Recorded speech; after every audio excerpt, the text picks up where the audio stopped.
Hello everyone. ये एक हमारा छोटा सा टॉपिक है जो बिजनेस स्टडी सब्जेक्ट का है। तो ये है आपका इकोनॉमिक एक्टिविटीज। तो what is a economic activities? तो इकोनॉमिक एक्टिविटीज क्या होती है? जब कोई बिजनेस या कोई पर्सन जब अर्निंग करने के लिए, मनी अर्निंग करने के लिए क्या करता है, वर्क करता है, तो उस एक्टिविटीज को हम क्या बोलते हैं? इकोनॉमिक एक्टिविटीज बोलते हैं। तो इकोनॉमिक एक्टिविटीज को तीन पार्ट में डिवाइड किया गया है। एक है आपका बिजनेस, सेकंड है आपका प्रोफेशन और थर्ड है आपका एम्प्लॉयमेंट। बिजनेस क्या होता है? जो खुद प्रॉफिट अर्निंग करने के लिए खुद के कैपिटल इन्वेस्ट करके क्या करते हैं, स्टार्ट करते हैं। तो स्टार्टअप जिसको हम क्या बोलते हैं, बिजनेस बोलते हैं। तो उनको अलग अलग कैटेगरी में बांटा गया है। एक आपका उसमें इंडस्ट्री आ जाती है, बैंकिंग सेक्टर्स आ जाते हैं, ट्रांसपोर्ट्स आ जाते हैं, इंश्योरेंस आ जाते हैं, वेयर हाउसिंग आ जाते हैं, एडवर्टाइजमेंट आ जाते हैं। अब ये ज़रूरी नहीं है कि बिजनेस सिर्फ गवर्नमेंट हो। यहाँ पर जो इंडस्ट्री है, बैंकिंग है, ट्रांसपोर्ट है, इंश्योरेंस है, वेयर हाउसिंग है, एडवर्टाइजमेंट है, ये सब प्राइवेट एंड गवर्नमेंट दोनों सेक्टर्स में आते हैं। जैसे हम बहुत सारे बैंक देखते हैं जो प्राइवेट बैंक है, गवर्नमेंट बैंक है। तो यहाँ पर कहने का मतलब ये है, इकोनॉमिक एक्टिविटीज तीन पार्ट में बांटी गई है: business, profession and employment. Business जो खुद प्रॉफिट अर्निंग के पर्पज से क्या किया जाता है, स्टार्ट किया जाता है, उसको हम बिजनेस के कैटेगरी में डालते हैं। तो बिजनेस के कुछ यहाँ पर एग्जाम्पल्स दिए हैं।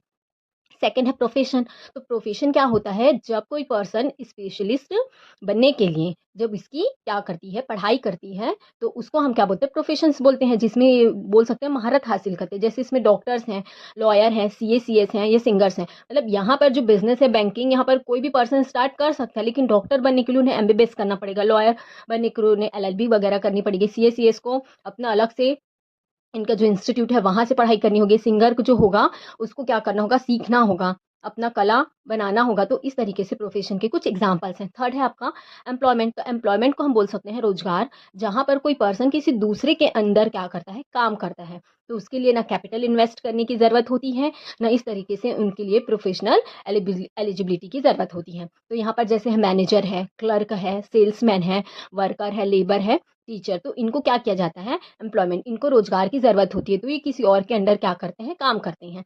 तो इस तरीके से जो हमारी इकोनॉमिक एक्टिविटीज है उनको तीन पार्ट्स में डिवाइड किया गया है: बिजनेस, प्रोफेशन, एम्प्लॉयमेंट। और यहाँ पर कुछ इसके एग्जाम्पल्स दिए हैं, क्योंकि क्या होता है, जो हमारा एग्जाम है, तो उसमें एग्जाम में कभी कभी क्या करता है, एग्जाम्पल या वन वर्ड में न्यूमेरिकल्स में दे देता है कि any two examples of employment या any two example of profession, या यहाँ पर किसी दो को भी टॉपिक में दे दिया और ये बताने बोल देता है कि बताइए प्रोफेशन में आते हैं या एम्प्लॉयमेंट में।